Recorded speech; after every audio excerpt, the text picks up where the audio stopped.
Welcome back dito sa channel natin. Andito tayo ngayon sa Manila Bay area. Pupuntahan natin ngayon yung bagong Ross Boulevard Promenade Light Park Project dahil binuksan na sa publiko ang bagong park. Para sa mga hindi pa nakakaalam, ang bagong Ross Boulevard Light Park Project itinayo dyan malapit sa Metropolitan Park, isang mixed-use development ng federal land.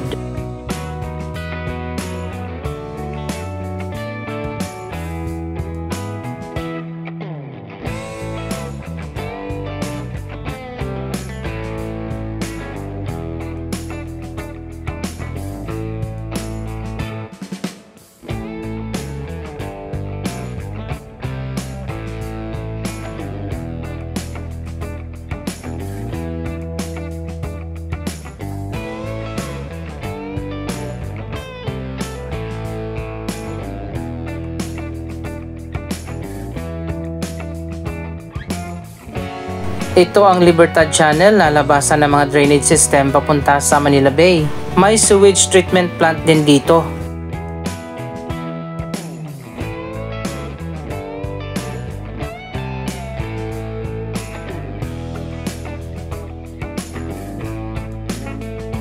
Malapit lang ito sa Mall of Asia Complex.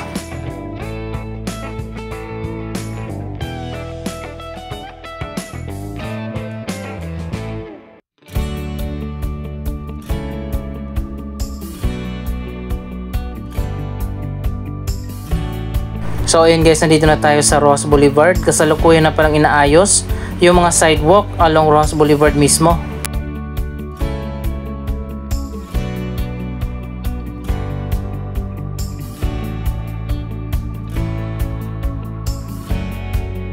Bago na yung sidewalk at malinis na.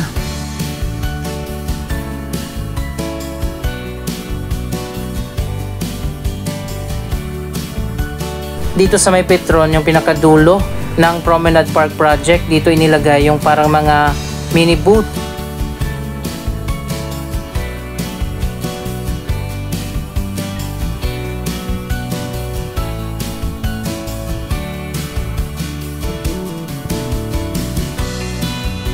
Hindi pa natin alam kung ano magiging function ng mga yan.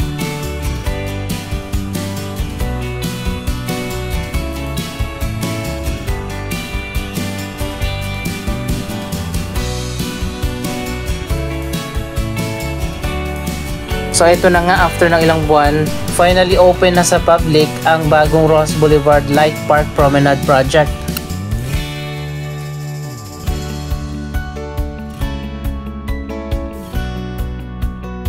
Wow, ang ganda na pala dito. Tinakpan na yung butas dito at hindi nakita yung kanal sa ilalim.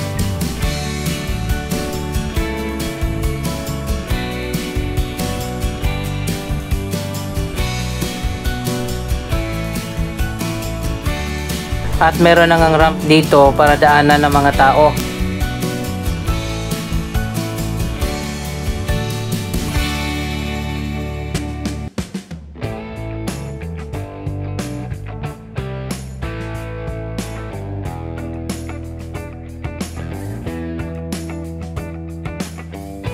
Ito na yung isa sa mga signage ng Ross Boulevard Promenade.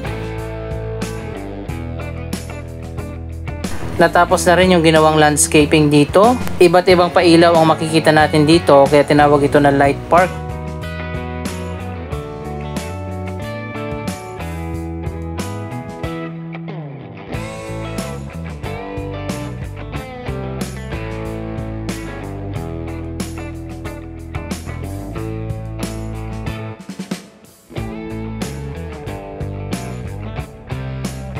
Dito sa magkabilang side ng park ay merong iba't ibang mga upuan.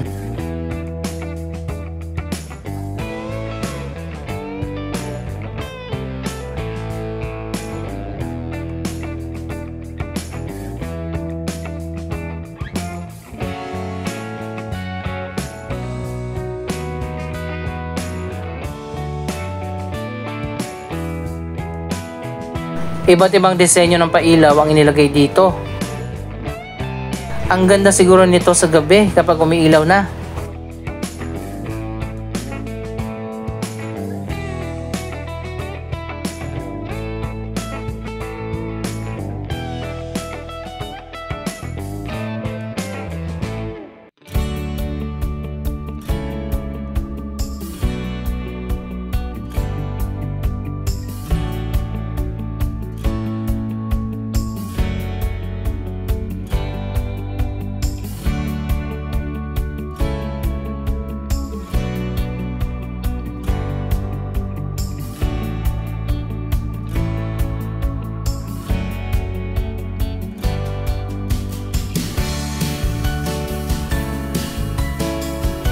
Iba't ibang disenyo din yung mga upuan dito.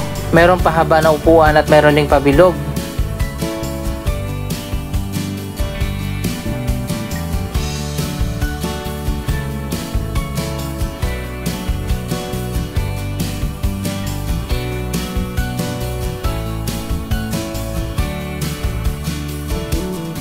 Yung iba naman ay combination ng iba pang mga design.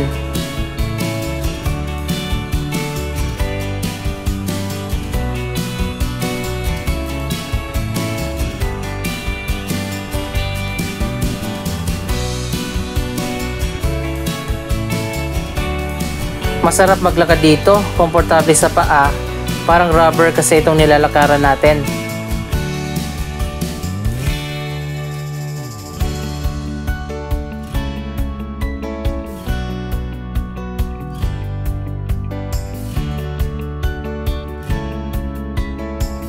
Ang mga bamboo stick na ito ay umiilaw din sa gabi, pati na yung mga bilog na yan na nakalatag sa gitna.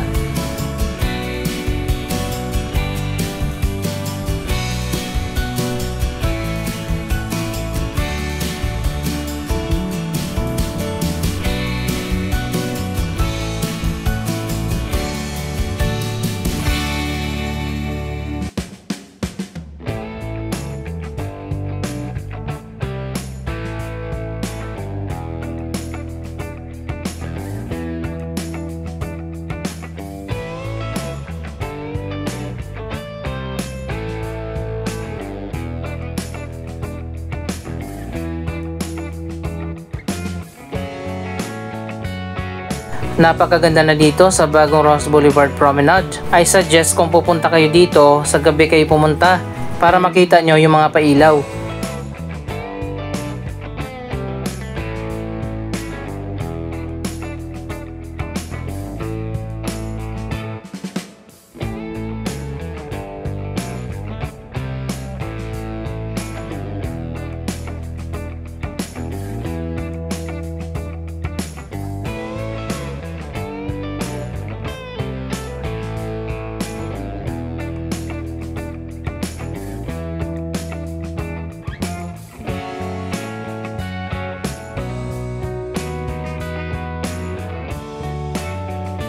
May mga street light na rin dito. Solar powered kaya ito?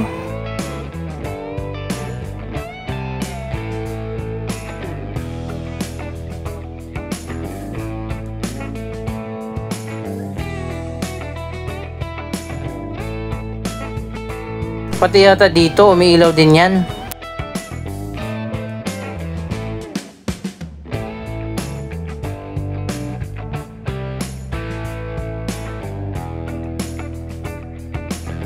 Yung mahabang upuan dito, mayroon nakalagay na harang sa gitna para hindi pwedeng tulugan, nakaupo ka lang talaga.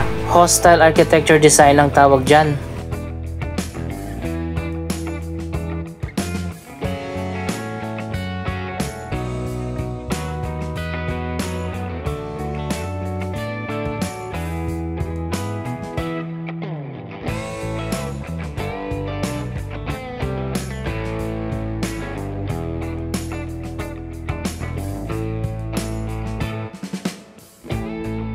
Mainit din dito kung sa araw kayo pupunta kasi wala kayong masilungan. Kaya mas maganda talaga sa gabi kayo dumaan dito.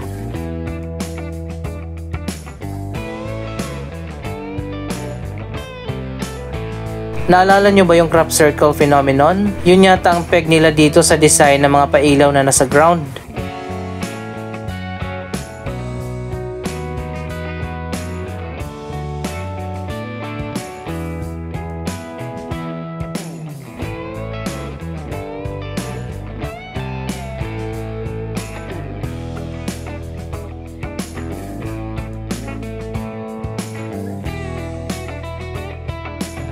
Ito pala yung Phase 1 at Phase 2 ng Ross Boulevard Promenade Project at doon naman sa unahan sa kabila yung Phase 3 at Phase 4.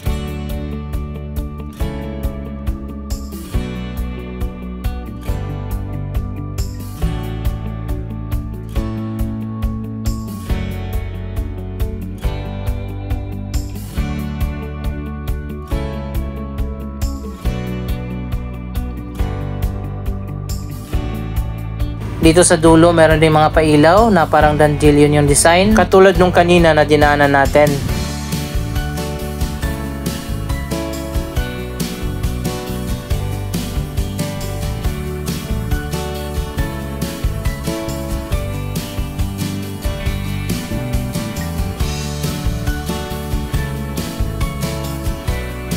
Masarap siguro dito mag-jogging, maluwag pa at smooth yung lalakaran ng walkway. Hindi siya bricks, para siyang rubber.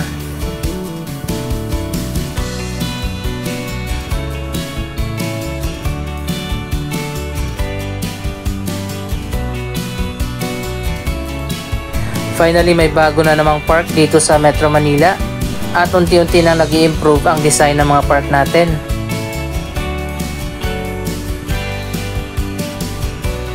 Ang proyektong ito ng MMDA ay may budget na 70 million pesos. Kapag natapos na yung project, nasa 800 meters yung buong haba nito.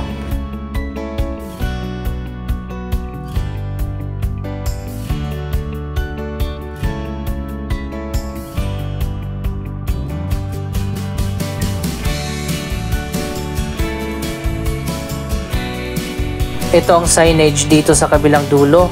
At meron nang marker dito ang MMDA na officially open na ang Light Park Promenade Project.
Dito naman sa kabila yung phase 3 at phase 4 na hindi pa nagsisimula sa ngayon.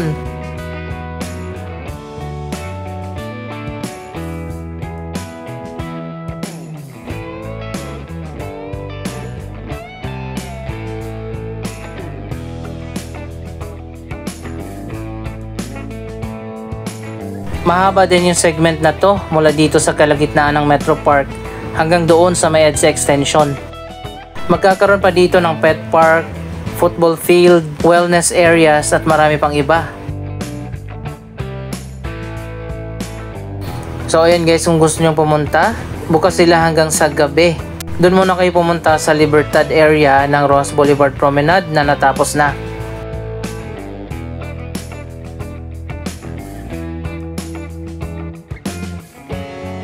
Dito naman tayo sa kabilang side ang Metro Park. Marami na rin iba't ibang mga developments dito.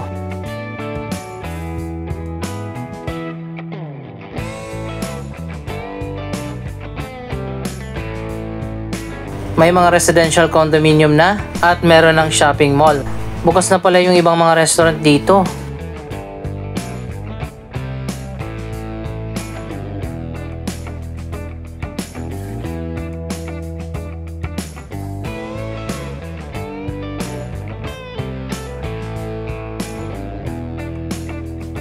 Abangan nyo na lang yung update natin dito sa Metro Park sa mga susunod na video natin. Anong masasabi nyo sa bagong Roxas Boulevard Light Park Project? Mag-comment lamang dyan sa baba ng inyong mga reaksyon. Maraming salamat sa inyong panonood. Don't forget to like, share, comment at subscribe. Thank you for watching.